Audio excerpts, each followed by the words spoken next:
پاکستان میں بگڑتی صورتحال، مفتی منیر کو پشاور میں حملے میں شہید کر دیا گیا۔ کیا کہانی تھی، کیا دشمنیاں تھیں اور کیا کہہ رہے تھے یہ، اس پہ بات کریں گے۔ اس کے ساتھ ساتھ بلوچستان کے اندر بھی لاشیں نکل رہی ہیں، لوگ غائب ہو رہے ہیں اور لاشیں برآمد ہو رہی ہیں۔ ایسے وقت میں جب ریاست اور افواج پاکستان کے اوپر بلوچستان میں ایک بہت بڑا حملہ ہوا اور اس کے بعد ایک ریکننگ آپ کہہ لیں، کارروائیاں جو شروع ہوئی ہیں، دباؤ کی، تشدد کی، بربریت کی، ایسی ہم نے اپنی زندگیوں میں، ایٹ لیسٹ میں نے اپنی زندگی میں 44 سال کے اندر یہ چیز نہیں دیکھی، اور یہ بہت ہی ایک پریشان کر دینے والی چیز ہے۔ یعنی آپ کو ایک بالکل ہی ایک صدمے میں تو لے کے جاتی ہے، مگر آپ کے ذہن میں بہت سوالات پیدا ہو جاتے ہیں کہ آپ کے دوست، خاندان، سب چیزیں پاکستان سے جڑی ہوئی ہیں۔ اور ایسے وقت میں جب ہم دیکھ رہے ہیں اپنے سامنے ایک ٹرین ریک ہوتا ہوا، ایک ڈیزاسٹر ہمیں نظر آ رہا ہے ہر لیول کے اوپر، ریاست پاکستان اور جو قابض گروپ ہے اس کے اوپر اب وہ مصروف ہے لوگوں کو غائب کرنے میں۔ پاکستان تحریک انصاف کے اوپر ان کا ایک بندہ ہے حیدر سعید کر کے، میرے خیال سے اس کے اوپر بہت تنقید پہلے بھی کی جاتی تھی۔ اس نے 3 چیزیں ٹویٹ کی: پاکستان زندہ باد، عمران خان کے اوپر، پاکستان کے اوپر، اور پھر اس کے گھر پہ آخری آیا کہ میرے گھر پہ انہوں نے ریڈ کیا ہے اور میرے لیے دعا کیجیے گا۔ تو گھر پہ ریڈ کیا، اس کو لے کے چلے گئے۔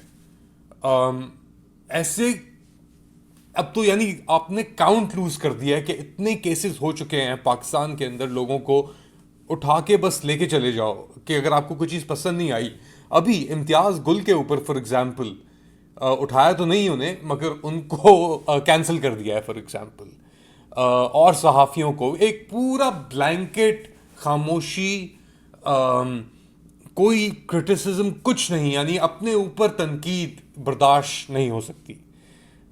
صرف زور، زبردستی، جبر اور کچھ نہیں نظر آ رہا اس ریاست کو اس وقت، اتنے ایک تشدد میں، ایک کوماٹوز ریج میں چلی گئی ہے ریاست کہ اس کو کچھ بھی نظر نہیں آ رہا، کچھ تصور نہیں کر پا رہی وہ۔ اب اس کو ریاست کہیں، اسے عاصم منیر کہیں، جو آپ نے کہنا ہے کہیں، بٹ ایک چیز پہلے سنیں، مفتی منیر شاکر، ہم نام ہیں ہمارے حافظ منیر، عاصم منیر کے، سید عاصم منیر کے، اور انہوں نے بہت سخت باتیں کی، سچائی بیان کی کہ ایک طرف ہمارے جو سپہ سالار حافظ ہیں وہ بچوں کو سامنے بٹھا کے قرآن کی آیتوں کا سہارا لے کے کہتے ہیں کہ جو خوارج ہیں، جو ان کو کاٹ دو، ہاتھ کاٹ دو، پاؤں کاٹ دو، ختم کر دو، رد کر دو۔ تو اس کے جواب کے اندر مفتی منیر شاکر، جنہوں نے طالبان، خودکش حملے، ان سب کے خلاف بہت ہی بڑھ چڑھ کے بات کی، ان کی زندگی کے اوپر ویسے ہی بہت خطرات تھے، مگر انہوں نے ان فتووں کے اوپر جو دوسرے حافظ دے رہے تھے، ہاتھ کاٹ دو، پاؤں کاٹ دو، لوگوں کو کاٹ دو، مگر اگر کوئی معافی مانگے تو معاف بھی کر دو، تو اس کے جواب میں کیا کہا مفتی منیر شاکر نے؟ سنیں، اب یہ شہید ہو گئے ہیں، اور اب اللہ بہتر ان کے ساتھ، یعنی ان کے درجات بلند کرے انشاءاللہ، مگر انہوں نے ان کے اوپر حملے میں شہادت سے پہلے یہ کلپ سنیں آپ ان کی، اور پھر بات کو آگے بڑھاتے ہیں۔ قرآن کریم کے اندر وہ احکام سارے کے سارے آپ بھول گئے جو تمہارے خلاف ہیں کہ اپنا آرڈر، اپنا حکم، اپنا قانون نہیں چلاؤ گے، وہ آیتیں قرآن میں نہیں آئیں، لیکن یہ سارے بکریوں کی طرح عوام تمہاری باتیں سنتے ہیں اور اس پہ بھی خوش ہوں گے کہ بھئی اس نے تو قرآنی آیت کوٹ کی ہے، دیکھو یار۔ تو یہ تھے مفتی منیر شاکر، اور یہ بتا رہے تھے کہ جی قرآن کے اندر اس سے اور بھی زیادہ آیتیں موجود ہیں اور فرمان موجود ہیں، اور کچھ فرمان منافقت کے اوپر بھی ہیں، کہ اور ظالم اور منافق کے اوپر بھی ہیں۔ تو اب یہ وہ کس کی بات کر رہے تھے، کس ریفرنس میں کر رہے تھے؟ میرے خیال سے سب لوگ یہ جانتے ہیں بہتر۔ کون اس کے پیچھے ہے اس حملے کے، کون، کتنے گروپس پاکستان کے اندر آپریٹ کر رہے ہیں؟ ایک طرف یہ چیز ہوئی ہے، بائی دا وے دوسری جانب اب افواہیں آ رہی ہیں، رپورٹس آ رہی ہیں کہ حافظ سعید کے نیفیو کے اوپر شاید حملہ ہوا ہے، اور وہ بھی کہیں اپنا، یعنی بہت سیریس سچویشن ڈیولپ ہو رہی ہے۔ پوائنٹ کیا جا رہا ہے ہندوستانی خفیہ ایجنسیز کے اوپر، اور اسپیسیفکلی جو ان کی ریسرچ اور انالیسز ونگ اس کے اوپر۔ ایک میس بن چکا ہے اور گھٹن ہو چکی ہے، ہر چیز، ہر راستہ جو اظہار کرنے کا، تنقید کرنے کا، سچائی بیان کرنے کا، کیونکہ جب آپ اپنے آپ کو ایک سیج میں کر لیتے ہیں نا، اور یہ میں بات آپ کو پچھلے ایک سال سے کہہ رہا ہوں، جب سے الیکشن ہوا ہے اس سے پہلے سے میں آپ سے بات کر رہا ہوں کہ ایک سیج مینٹیلٹی، اور وہ ایک بالکل ہی اپنے آپ کو انڈر کچھ اور برداشت نہیں کر سکتی۔ وہ 250 ملین لوگ ہیں اس ملک کے اندر، اگر آپ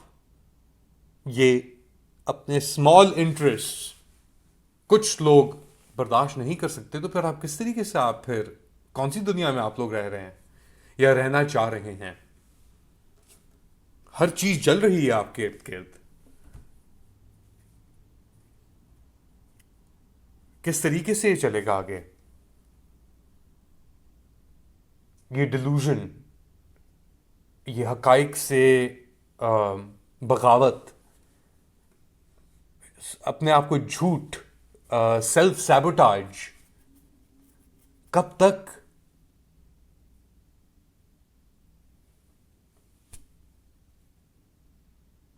اٹس انبلیویبل، یہ اتنا بڑا ڈسکنیکٹ اتنے بڑے ملک کے ساتھ اور اتنی بڑی قوت اور طاقت کے ساتھ، کہ اپنے آپ کو بس ایک ڈبے میں بند کر لو، جس نے آ کے جو کرنا ہے وہ کرتا رہے، کوئی سیکیورٹی، کوئی سینس آف کنٹینیوٹی، کوئی اکاؤنٹیبلٹی، زیرو، صفر اکاؤنٹیبلٹی۔ میں جانتا ہوں آپ کیا سمجھتے ہیں، اپنا خیال رکھیں، آپ میری دعاؤں میں ہمیشہ شامل ہیں، اور پاکستان بھی ہمیشہ میری دعاؤں میں شامل ہے۔ مگر جتنا آوازوں کو دبایا جاتا ہے، اتنی آوازیں اٹھتی ہیں، گونجتی ہیں، ہر ظلم پہ، ہر ظلم کے خلاف کوئی نہ کوئی تو کھڑا ہوگا، اور زیادہ تر لوگ کھڑے ہوں گے، کیونکہ ہر انسان کے اندر ایک ضمیر ہے، ایک انسان بہتری چاہتا ہے، امن چاہتا ہے، پروگریس چاہتا ہے، اپنے لیے، اپنی فیملیز کے لیے۔ ڈر، خوف، انٹیمیڈیشن، تباہی، ٹیررزم انڈیکس، قرضے کوئی نہیں لینا چاہتا، کوئی نہیں چاہتا کہ وہ کسی کو کچھ او کرے، وہ کوئی انسان نہیں چاہتا کہ وہ اپنے اوپر کوئی قرضہ لے، مجبوری کے تحت لوگوں کو لینا پڑتا ہے، لیکن اگر آل تھنگس بینگ ایکول، اگر انسان اپنی عزت سے زندگی گزار سکتا ہے کسی قرضے کے بغیر، کوئی انٹرسٹ، کوئی لون، کسی بھی چیز کے بغیر، تو ہر انسان وہ چیز کرے گا، اس چیز کے لیے آپٹ کرے گا، اس چیز کے لیے کھڑا ہوگا، آواز اٹھائے گا۔ مگر آپ اگر زور، زبردستی، جبر، اور یعنی انسانیت سے دھوکہ کر کے، بغاوت کر کے اگر آپ سمجھتے ہیں کہ آپ چیزیں چلا لیں گے، میں، میری مرضی، می مائی سیلف اینڈ آئی، تو آپ غلط فہمی میں ہیں. آپ تو واقعی میں غلط فہمی میں ہیں، کیونکہ آپ نے کوئی چیز صحیح آپ کر کے ہی نہیں دے رہے، آپ سے صحیح ہو کے ہی نہیں دے رہی کوئی چیز، چاہے وہ کرکٹ ہو، چاہے وہ جو بھی چیز آپ نے کی، چاہے وہ سیکیورٹی ہو، ٹیررزم ہو، چاہے وہ اکانومی ہو،